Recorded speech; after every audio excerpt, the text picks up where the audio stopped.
उषाताई शंकराच्या मंदिरातून घरी आल्या होत्या. घरी आल्याबरोबर त्यांनी विष्णूजी म्हणजेच आपल्या पतीला त्यांनी प्रसाद दिला.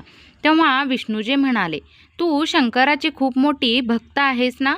तुला आवडेल का आपण 12 ज्योतिर्लिंगाचे दर्शन करून आलो तर?" त्यावर उषाताई म्हणतात, "काहीही काय बोलताय?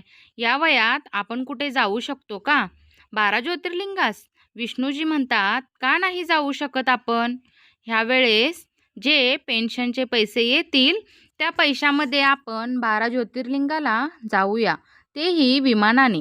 उषाताई खूप खुश होतात, पण त्यानंतर म्हणतात, "अहो, आपली सूनबाई आणि मुलगा काय म्हणेल? ते तयार होतील का आपल्याला पाठवायला?"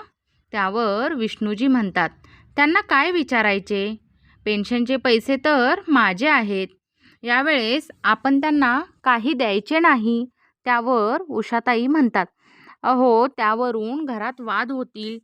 त्यावर विष्णूजी म्हणतात, "काही होणार नाही, तू काळजी करू नकोस, मी सगळी अरेंजमेंट करून येतो." असे बोलून विष्णूजी मार्केटमध्ये निघून जातात. उषाताई हॉलमध्ये बसून टीव्ही बघत असतात. तेवढ्यात त्यांची सून येते आणि उषाताईंना म्हणते, "आज 12 तारीख आहे आणि अजूनही बाबांनी त्यांच्या पेन्शनचे पैसे दिले नाहीत. घरातील सर्व किराणा संपले आहे. दिवसेंदिवस घरातील खर्च वाढत चालला आहे. बाबा आल्यानंतर त्यांना सांगा की आज पेन्शनचे पैसे काढून घेऊन या म्हणून. आणि आता एक दिवस जरी जास्त झाला तर मग पुढे मी काय करेन हे तर तुम्हाला ठाऊकच आहे." सुषमा खूप रागाने बोलत होती. त्यावर उषाताई म्हणाल्या, "सुनबाई, हा 1 महिना तरी तुम्हाला पेन्शनचे पैसे मिळणार नाहीत. कारण मी आणि तुझे सासरे आम्ही दोघेही फिरायला जाणार आहोत आणि त्यासाठी तुझ्या सासऱ्यांनी तिकिटे सुद्धा काढून आणली आहेत. त्यामुळे ह्यावेळी तरी आम्ही पेन्शनचे पैसे तुम्हाला देऊ शकणार नाही." सासूचे बोलणे ऐकून सुषमा भडकली आणि उषाताईंना मोठ्या आवाजात म्हणाली, "काय म्हणाला? तुम्ही पुन्हा एकदा बोला पाहू. तुम्ही दोघे या वयात फिरायला जाणार? लाज वाटते की नाही तुम्हाला? म्हातारपणात फिरायला जात आहे म्हणे. थोडी तरी लाज बाळगा. आणि सर्वात महत्त्वाचे म्हणजे तुमच्या अंगामध्ये जीव तरी आहे का फिरायला जायला? कुठेतरी धडपडाल आणि माझे आणखीन एक काम वाढवून ठेवाल. हे पहा, काही गरज नाही आहे फिरायला जाण्याची. गुपचूप घरात एका कोपऱ्यामध्ये पडून राहा आणि जसे आम्ही दोघे सांगतोय तसे वागत जा. आले मोठे फिरायला जाणारे. येऊ देत तुमच्या मुलाला. त्यांनाही सांगते तुमचा पराक्रम. त्यांना म्हणते, तुमच्या आईबाबांना म्हातारपणात खूप नवीन गोष्टी आठवत आहेत. मग बघू तुमचा मुलगा काय म्हणतोय." ते सुषमा आपल्या सासूला खूप मोठ्या आवाजात बोलत होती आणि उषाताई नेहमीप्रमाणे आपल्या सुनेचे बोलणे गुपचूप ऐकत होत्या. कारण घरामध्ये त्यांच्या सुनेचे राज्य होते. उषाताईंचे पती विष्णूजी सरकारी नोकरीतून सेवानिवृत्त झाले होते. दर महिना मिळणारे पेन्शनचे पैसे त्यांना नाईलाजाने मुलाला व सुनेला द्यावे लागत होते. सून ते पैसे आपल्या मर्जीने खर्च करत होती. त्या पैशातून घर खर्च करून ती राहिलेले पैसे स्वतः वापरायची. पण जर उषाताईंना एखादी वस्तू खरेदी करायची असेल तर मग तेव्हा विष्णूजींच्याकडे पैसे नसायचे. सुषमा तिच्या सासूला पेन्शनमधील 1 रुपयासुद्धा देत नव्हती. पण तरीही विष्णूजी आणि उषाताई सुनेला काहीही बोलत नव्हते. कारण त्यांना असे वाटत होते की त्यांच्यामुळे घरामध्ये कोणत्याही प्रकारचे वाद होऊ नयेत. त्यामुळेच ते सुनेची कटकट बोलणे सुद्धा गुपचूप ऐकून घ्यायचे. उषाताईंना आठवले की एके दिवशी विष्णूजींनी आपल्या पत्नीला 1,000 रुपयांची साडी आणली होती. तेव्हा पेन्शनमध्ये 1,000 रुपये कमी असलेले पाहून सुषमा भयंकर रागावली होती आणि आपल्या सासऱ्यांना म्हणाली, "यावेळी पेन्शनच्या पैशामध्ये 1,000 रुपये का कमी आहेत बरं? तेव्हा विष्णूजी म्हणाले, "सूनबाई, मी तुझ्या सासूला आज तिचा वाढदिवस आहे म्हणून 1,000 रुपयांची साडी आणली. कारण ती साडी तिला खूप आवडली होती आणि बरेच वर्ष झाले मी तिच्यासाठी एक साडीही खरेदी केली नव्हती. नेहमी तूच तिला तुझ्या काही जुन्या साड्या वापरायला देतेस आणि त्या जुन्या साड्या ती घरात आणि बाहेर जातानाही नेसते. त्यामुळे मी विचार केला की उषाच्या वाढदिवसाला तिला एक छानशी साडी खरेदी करून द्यावी." तेव्हा सुषमा म्हणाली, "अरे वा, म्हणजे आता सासूबाई 1,000 रुपयाची साडी नेसणार, ती सुद्धा म्हातारपणात. अरे देवा, पाहतोयस ना, या म्हाताऱ्या आणि म्हातारीला यांना तर काही लाज शरम वाटतच नाही.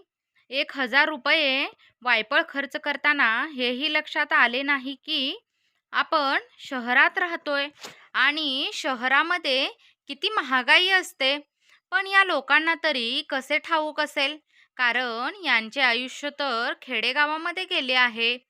त्या दिवशी एक नवी साडी घेऊन दिल्याबद्दल सुनेने उषाताईंना आणि विष्णूजींना एवढे सुनावले की त्या दोघांनी 2 दिवस जेवणसुद्धा केले नाहीत. बिचाऱ्या उषाताई सुषमाने बोललेला एक एक शब्द आठवून घाबरल्या होत्या. त्या मनात म्हणाल्या की एक साडी घेतली म्हणून सुषमा किती गोंधळ घालत होती. आता तर माझ्या नवऱ्याने त्या दोघांना न सांगता पेन्शनचे पैसे यांनी तिकीट बुक करण्यासाठी आणि काही पैसे आपल्या खर्चासाठी स्वतःजवळ ठेवले आहेत. मग आता यावेळेस सुषमा काय बोलेल कोणास ठाऊक. संध्याकाळी उषाताईंचा मुलगा अमित घरी आला. तेव्हा आल्याबरोबर सुषमाने पुन्हा बडबड करायला सुरुवात केली. तिने अमितला भडकावले आणि त्याला त्याच्या आईबाबांच्या खोलीत पाठवून दिले. अमित खोलीमध्ये आला. मोठ्या आवाजात म्हणाला, "काय बाबा, तुम्हाला म्हातारपणात एका ठिकाणी बसावे असे वाटणार नाही का? जमिनीवर पायच राहत नाहीत का तुमचे? हे मी काय ऐकतोय? तुम्ही दोघांनी बाहेर फिरायला जाण्याचा प्लॅन बनवला आहे, तेही मला न विचारता. तुमच्या लक्षात तरी आहे का या महिन्याची 10 तारीख होऊन गेली आहे आणि तुम्ही अजूनही आम्हाला तुमची पेन्शन दिली नाही. आम्हा सर्वांना उपाशी ठेवायचे ठरवले आहे का? तुम्ही पेन्शन काढली आणि सुषमाला पैसे न देता बाहेर फिरायला जाणार आहे, याबद्दल आम्हाला न विचारता खर्चही करून टाकला. मग आता महिन्याचे राशनचा खर्च कोण करणार? लाईट बिल कोण भरणार आहे? हे बघा, आत्ताच सांगतो मी तर माझे पैसे घरात देऊ शकत नाही. मला काही तुमच्यासारखी सरकारी नोकरी नाही, त्यामुळे पेन्शनही मिळणार नाही. म्हणून मी माझा पगार सेव्हिंग करतोय, जेणेकरून भविष्यात हेच पैसे आमच्या उपयोगाला येतील. आणि सर्वात महत्त्वाचे, तुम्ही आम्हाला आमच्या म्हातारपणापर्यंत पुरणार नाही. त्यामुळे जिवंत आहात तोपर्यंत तरी पेन्शनचे पैसे नीट द्या आणि त्याचा योग्य वापर होऊ दे, म्हणजे आम्हाला द्या. तुम्हा दोघांना एवढे पैसे लागतातच कशाला? उगाच पैसे कुठेही उधळू नका. आई बाबा या घरामध्ये राहायचे असेल तर तुम्हाला पेन्शनचे पैसे द्यावेच लागतील आणि जर तुम्ही पैसे दिले नाही तर तुम्हाला घराबाहेर काढेन." विष्णूजी मुलाचे बोलणे ऐकत उभे होते. आज ते सुद्धा रागामध्येच होते. त्यांनीही विचार केला होता की आता यापुढे ते आपल्या मुलाला आणि सुनेला घाबरणार नाहीत, कारण नेहमी ते त्या दोघांचे बोलणे ऐकून गप्प राहायचे. पण आज त्यांनी ठरवले होते की आज उगाच गप्प बसून काहीही ऐकून घ्यायचे नाही. ते म्हणाले, "अमित, हे मात्र बरे आहे तुझे. आमचे फिरायला जाणे तर तुला दिसते, पण स्वतः बायको मुलाला घेऊन सगळीकडे फिरायला जातोस, ते तुला दिसत नाही का? दर रविवारी तू तुझ्या बायकोला घेऊन पिक्चरला जातोस, तिथूनच बाहेर येताना जेवणसुद्धा करून येतोस. तेव्हा आम्ही दोघे घरातच डाळ खिचडी बनवून खातो. तू बाहेर जेवायला जातोस, तेव्हा आम्हालाही घेऊन का जात नाहीस? आमच्या 2 भाकरीचा तुला खर्च वाढतो का?" मग तुम्ही बाहेर फिरायला जाता, बाहेरून जेवण करून येता, तेव्हा खर्च होत नाही का रे? तू स्वतःसाठी तर खूप खर्च करतोस, पण तेच पैसे घरात खर्च का करत नाहीस? बाहेर जेवायला जाऊन 2-3 हजार खर्च करून येतोस. तेच पैसे घरात तुझ्या संसारासाठी का वापरत नाहीस? बरोबर आहे. कसा देशील तू? मला गृहीतच धरतोस ना. माझ्याच पेन्शनमधून हे घर चालवत आहात. तुम्ही दोघे मग फुकटचा रुबाब दाखवतात कशाला? आणि एक देव न करो, पण उद्या जर मी किंवा तुझी आई आजारी पडली, तेव्हा तू मग करशील का आमच्या दवाखान्याचा, औषध गोळ्यांचा खर्च? आणि तू हे विसरलास का? काही महिन्यापूर्वी तू आणि तुझी बायको केरळला फिरून आला होता. तुम्ही दोघे आणि तुमची 2 मुलं. अरे, 4 जणांचा विमानांच्या तिकिटांचा खर्च किती झाला आहे, ठाऊक आहे ना तुला? तुम्ही तर दर 2-3 महिन्याला बाहेर फिरायला जातात. तेव्हा आम्ही तुम्हाला कधी थांबवले आहे का? की कधी आम्ही तुम्हाला विचारले, की एवढे पैसे का खर्च करत आहेस? मग आज जर थोडे पैसे आम्ही स्वतःसाठी खर्च करत आहोत, बाहेर फिरायला जात आहोत, तर मग याचा तुम्हाला का त्रास होतोय? तेव्हा अमित लगेच मोठ्या आवाजात म्हणाला, "बाबा, मी माझ्या कमाईचे पैसे माझ्या बायको मुलांवर खर्च करतो. तुमच्याकडून पैसे घेऊन त्यांना फिरवायला नेत नाही." तेव्हा बाबा म्हणाले, "हे बघ अमित, यापुढे माझ्याशी बोलताना खाली आवाज करून बोलायचे. जर तू तुझ्या कमाईच्या पैशांनी तुझ्या बायको लेकरांना फिरवून घेऊन येतोस, त्यांच्यावर पैसे खर्च करतोस, तर मग तसेच मी पण माझ्या पेन्शनच्या पैशातून माझ्या बायकोला घेऊन बाहेर जातोय आणि मीही माझेच पैसे खर्च करतोय ना, त्यासाठी तुझ्याकडे हात तर पसरले नाहीत ना मी." वडिलांचे बोलणे ऐकून अमितला खूप राग आला. नेहमी आई बाबा त्याचे बोलणे ऐकून गुपचूप खोलीमध्ये निघून जात होते, पण आज तर त्याला ऐकवतच होते की काही त्याला पचले नाही. अमित म्हणाला, "ठीक आहे बाबा, तर मग आज मी एक निर्णय घेतलाय. या यापुढे मी तुम्हा दोघांना फुकट खाऊ घालणार नाही. तुम्हा दोघांनाही तुमच्या जेवणाचे पैसे द्यावे लागतील. तेव्हाच तुम्हाला जेवण मिळेल. आता माझ्याकडे सुद्धा एवढे पैसे नाहीत की मी तुम्हा दोघांचा खर्च उचलू शकेल." असे बोलून अमित खोलीमध्ये निघून गेला. विष्णूजी म्हणाले, "काय पण मुलगा आहे, आमच्याच पेन्शनच्या पैशातून राशन पाणी भरतोय आणि आमच्या जेवणाचे पैसे मागतोय. मुलगा तर मुलगा, आपण सून सुद्धा काही कमी नव्हती." ती आपल्या सासूला म्हणाली, "तुमचा मुलगा दिवसभर किती मेहनत करतोय ते तुम्हाला दिसत नाही, पण जरा आम्ही कुठे बाहेर फिरायला गेलो की ते मात्र तुम्हाला दिसते. तुमच्या जागी दुसरं कोणी असतं तर त्याने हा विचार केला असता की घरामध्ये सून आहे, मुलगा आहे आणि 2 नातवंडे आहेत. त्यांच्या भविष्यासाठी काही पैसे वाचवावेत. पण नाही, तुम्हाला तर म्हातारपणात फिरायचे आहे. अरे, तुम्ही स्वतःच्या मुलाशी स्पर्धा करत आहात. काहीतरी वाटू द्या. आम्ही अजून तरुण आहोत. पण जरा तुम्ही स्वतःकडे बघा.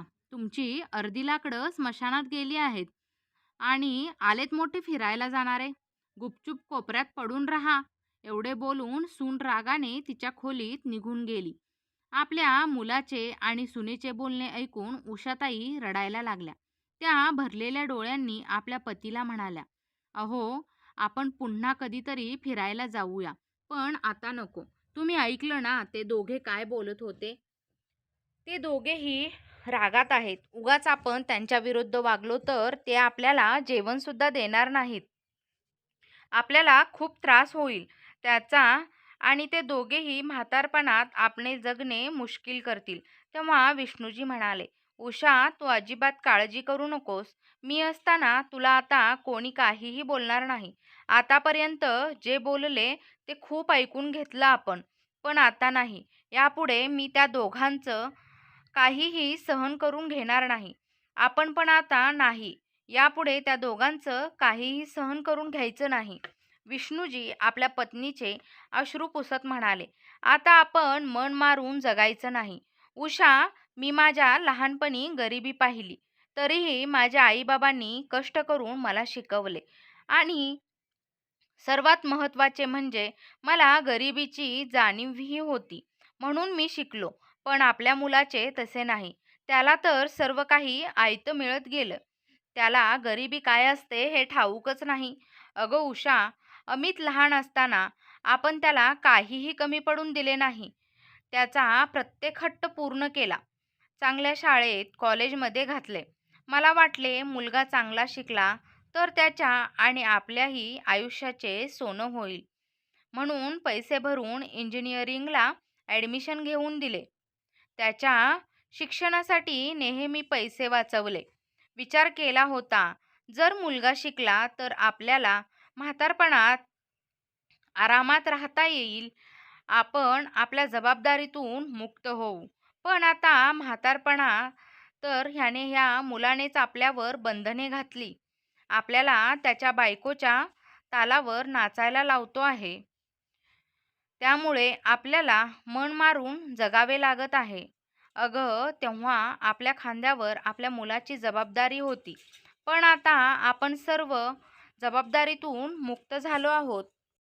तर मुलाने, सुनेने आपल्याला मुक्त होऊनच दिले नाही. तू अजूनही या वयात किचनमध्ये काम करत असतेस आणि ही गावभर फिरत असते. तिच्या चुका सांगितल्या की मग खूप राग येतो. खरे तर तुझे सर्व चुकले आहे. लग्न झाल्यावर तू तिच्यावर जबाबदारी टाकली नाहीस. सर्व काही स्वतः केलेस. त्यामुळे ती निवांत आहे. ती फक्त माझ्या पेन्शनचे सर्व पैसे घेऊन मला डोळे वटारून बोलते. उषाताई उदास होऊन म्हणाल्या, आता करायचे तरी काय? आपल्या नशिबात असेच राहणे लिहिले आहे. विष्णूजी म्हणाले, यापुढे मी असा राहू शकत नाही. मी जो काही विचार केला आहे त्याचप्रमाणे मी वागेन. दुसऱ्याच दिवशी विष्णूजींनी दोघांचीही विमानाची तिकिटे काढून आणली. विष्णूजींना दरमहा 30,000 रुपये पेन्शन मिळते. त्यातून त्यांनी 15,000 रुपयांची तिकीटं काढली आणि 15,000 रुपये स्वतःच्या जवळ खर्च करण्यासाठी ठेवले. त्यांनी घरी येऊन आपल्या पत्नीला तिकिटे दाखवली. तेव्हा उषाताई घाबरल्या. त्या म्हणाल्या, आपण जायला नको, राहू द्या, हट्ट सोडून द्या. उगाच घरामध्ये भांडणतंटा नको. आपली सून आपले जगणे मुश्किल करेल. तेव्हा विष्णूजी म्हणाले, उषा, तुला काही घाबरण्याची काहीच गरज नाही. आपण सुनेचे आणि मुलाचे आश्रित नाहीत. हे पैसे माझ्या पेन्शनचे आहेत आणि माझे पैसे मी माझ्याप्रमाणे खर्च करणार आहे. दुसऱ्याच दिवशी त्यांनी उषाताईंसाठी 2 नवीन साड्या आणल्या आणि स्वतःसाठी 2 जोड कपडे खरेदी केले आणि उषाताईंच्या हातामध्ये पिशवी देत म्हणाले, हे घे उषा, तुझे आणि माझे सामान पॅक कर. 2 दिवसानंतर आपल्याला निघायचे आहे. त्यांचा मुलगा आणि सून रागाने हे सर्व पाहत होते. तेव्हा अमित आपल्या वडिलांना म्हणाला, बाबा, आता तुम्हाला मी या घरात ठेवून घेऊ शकत नाही. तुम्हाला जाऊ नका म्हणून सांगितले होते, तरी सुद्धा तुम्ही जात आहात. मला तर असे वाटते की तुम्ही हे सर्व मुद्दाम करत आहात. त्यामुळे मी आता तुम्हाला इथे एक क्षणही सहन करू शकत नाही. आता तुम्हाला तुमच्या राहण्याची व्यवस्था दुसरीकडे कुठेतरी करावी लागेल. तेव्हा विष्णूजी मुलाला म्हणाले, अमित, आम्ही आमच्या राहण्याची सोय का करायची? तू जिथे उभा राहून बोलत आहेस ना, ते घर माझे आहे. माझ्या कष्टाच्या पैशांनी खरेदी केले आहे. हा प्लॉट मी माझ्या फंडाच्या पैशातून खरेदी केला होता आणि हे घर बांधले होते, तेही माझ्या स्वतःच्या पैशाने. आणि कायद्याने म्हणशील तर हे घर माझेच आहे आणि तू मला माझ्या घरातून बाहेर हो म्हणत आहेस. जाणार तर तुम्ही दोघे आहात ह्या घरातून. उद्या मी आणि उषा बाहेर फिरायला जाणार आहोत, तेही 10 दिवसांसाठी. 10 दिवसानंतर येऊ. या 10 दिवसात तुम्ही तुमची राहण्याची सोय दुसरीकडे कुठेतरी करा.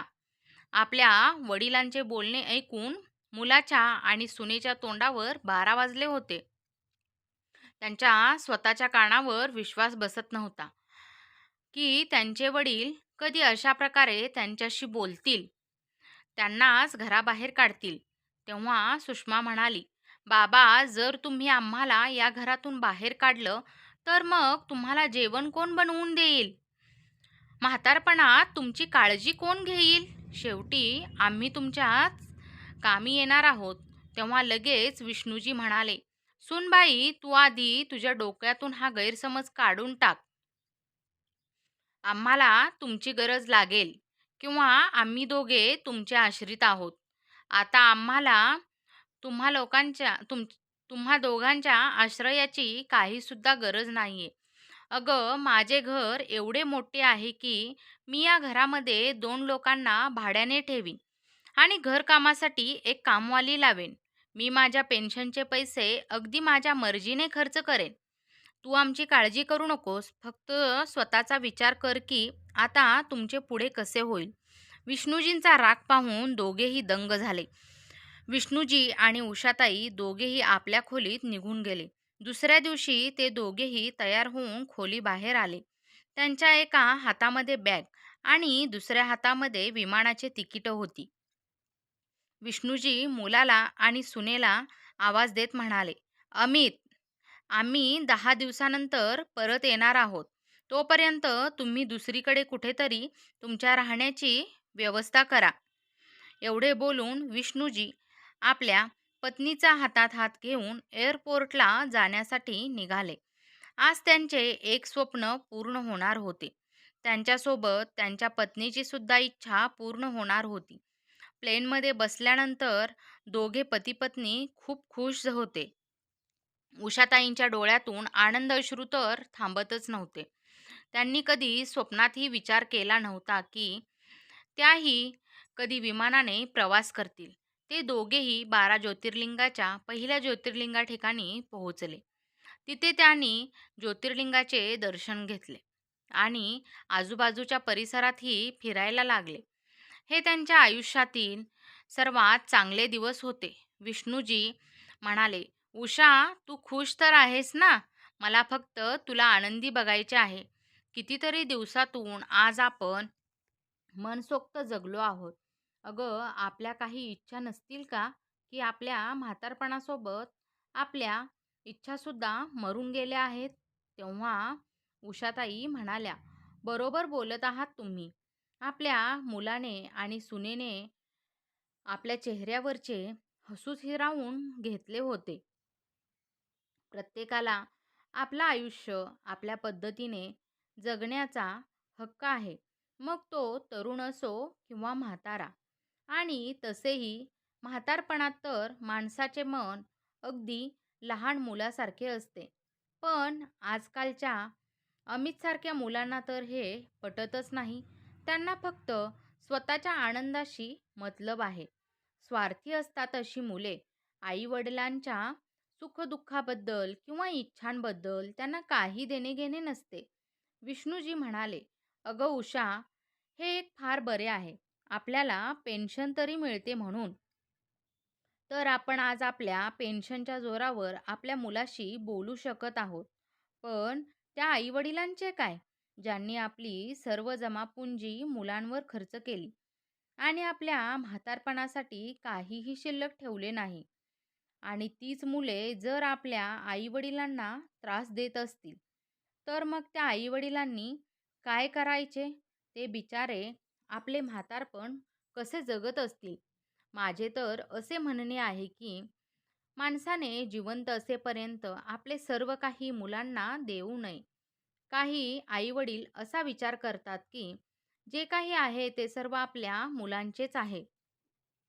मग ते प्रेमापोटी मुलांना सर्व काही देऊन टाकतात आणि त्यानंतर काही दिवसांनी आई-वडील मुलांना, सुनांना नकोसे होतात. म्हणूनच प्रत्येक आई-वडिलांनी जिवंत असेपर्यंत कोणतीही प्रॉपर्टी मुलांच्या नावावर करू नये. प्रॉपर्टी, पैसे आपल्या हाती ठेवावी. जर आपल्या हातात सर्व काही असेल, तर समजून जायचे की आपले म्हातारपण सुरक्षित आहे. आणि जर आपल्याजवळ काहीच नसेल तर मग समजायचे की म्हातारपणात मुलांच्याकडून त्रास हा निश्चित आहे.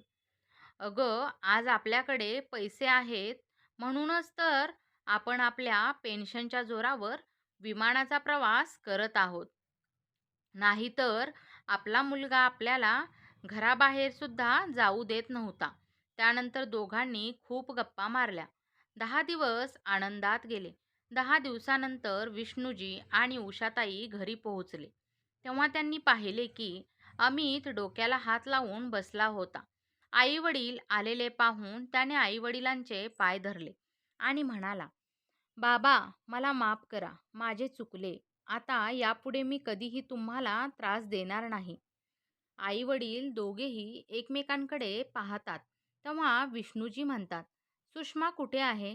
तेव्हा अमित रडायला लागतो आणि म्हणतो, बाबा, तुम्ही गेल्यानंतर सुषमाला अचानक चक्कर आली आणि ती जमिनीवर पडली. तेव्हा मी तिला डॉक्टरांकडे घेऊन गेलो. डॉक्टरांनी एक टेस्ट केली.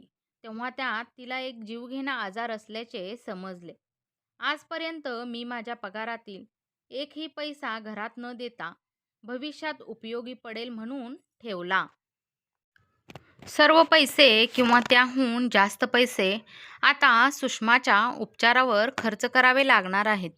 आजपर्यंत तुम्ही तुमच्या पेन्शनवर घर चालवत होतात आणि मी माझे पैसे फक्त माझ्यासाठी आणि माझ्या बायको मुलांसाठी वापरले. मी एकदाही तुम्हाला विचारले नाही की बाबा, तुम्हाला खर्च होतोय का? मी मीही थोडाफार हातभार लावतो. मी कधीच आईला किंवा तुम्हाला माझ्याकडून काहीच दिले नाही. तर मी फक्त घेत आलो आणि म्हणूनच देवाने आज मला सुषमाच्या आजाराची एवढी मोठी शिक्षा दिली आहे. बाबा, आज मला आणि सुषमाला खूपच पश्चाताप होतोय. आमच्यावर खूप मोठे संकट ओढावले. तुम्ही म्हणाला होता 10 दिवसात घर खाली करा, पण मला आणखीन थोडा अवधी द्या, असे म्हणून तो रडू लागला. मुलाला रडताना पाहून उषाताईंच्या डोळ्यातून पाणी आले. पण विष्णूजी हाताची घडी घालून उभे होते. ते म्हणाले, आम्ही तुझ्यावर विश्वास ठेवावा असा तू नाहीस. त्यामुळे मला आधी सुनबाईचे रिपोर्ट दाखव. अमितने लगेच वडिलांच्या हातात फाईल दिली. त्यांनी फाईल चेक केली. तेव्हा खरेच अमित जे काही बोलत होता ते खरेच होते. विष्णूजींनी डोळ्यावरचा चष्मा काढला आणि त्याला विचारले, डॉक्टर काय म्हणाले? अमित म्हणाला, डॉक्टरांनी सांगितले की लवकरात लवकर उपचार सुरू करावे लागतील. साधारण 10 लाख रुपये खर्च येईल असे म्हणाले. तेव्हा विष्णूजी म्हणाले, ठीक आहे, उद्या सुनबाईला हॉस्पिटलमध्ये घेऊन जाऊ. तू पैशांची काळजी करू नकोस. पैसे कमी पडले तर आपली गावाकडची जमीन विकू. दुसऱ्याच दिवशी अमित सुषमाला हॉस्पिटलमध्ये घेऊन गेला आणि डॉक्टरांनी सुषमावर उपचार सुरू केले. काही महिन्यांनी सुषमाच्या तब्येतीत सुधारणा झाली.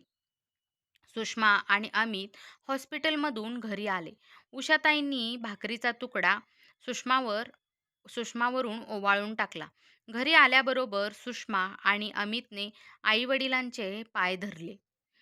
अमित म्हणाला, बाबा, तुम्ही महान आहात. आज सुषमा फक्त तुमच्यामुळे जिवंत आहे. मी आणि सुषमाने तुम्हाला आणि आईला किती त्रास दिला, तरी आज तुम्ही तिच्यासाठी एवढे काही केले.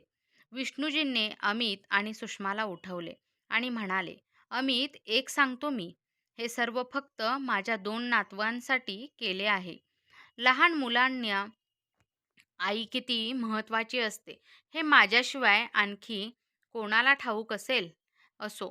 तेवढ्यात उषाताई त्यांच्या खोलीतून बॅग घेऊन बाहेर आल्या. सुषमा म्हणाली, आई, तुम्ही कुठे जात आहात? विष्णूजी म्हणाले, आम्ही गावी जाऊन राहण्याचा निर्णय घेतला आहे. तेव्हा सुषमा म्हणाली, बाबा, मला माफ करा. मी तुम्हा दोघांनाही ओळखायला चूक केली. मी खूप त्रास दिला. पण मला एक संधी द्या. यापुढे मी तुम्हाला कधीही त्रास देणार नाही.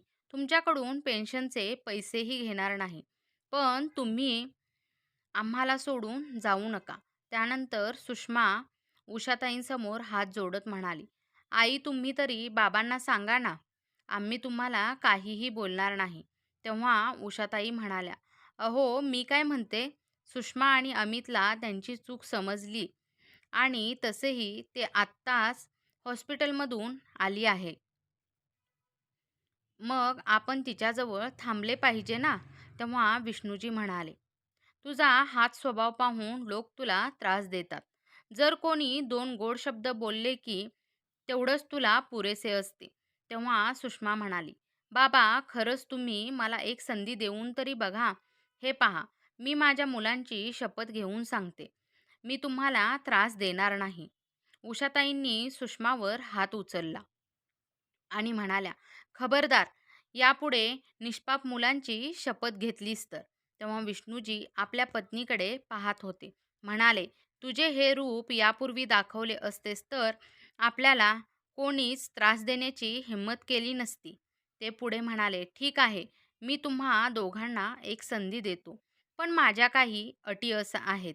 मी आता यापुढे माझ्या पेन्शनचे सर्व पैसे देणार नाही. मी फक्त 10,000 रुपये देईन. बाकीचे 20,000 रुपये मी माझ्याजवळ ठेवणार आहे. कारण मला माझ्या आणि माझ्या पत्नीच्या औषधांचा खर्चसुद्धा आहे आणि आम्हाला सारखे-सारखे तुमच्याकडे पैसे मागणे चांगले वाटत नाही. माझेच पैसे मला तुमच्याकडे मागावे लागतात आणि हे मला मान्य नाही. आणि हो, आणखीन एक, जोपर्यंत आम्ही जिवंत आहोत, या घराचे मालक आम्ही दोघे पती-पत्नी आहोत, हे लक्षात असू दे. तेव्हा सुषमा म्हणाली, बाबा, आम्हाला तुमच्या सर्व अटी मान्य आहेत. अमित म्हणाला, बाबा, मी आता तुमच्याकडून पैसे घेणार नाही. घरातील राशन, लाईट बिल सर्व काही मी बघेन. त्यानंतर दुसऱ्या दिवसापासूनच सुषमाच्या वागण्यात फरक दिसू लागला.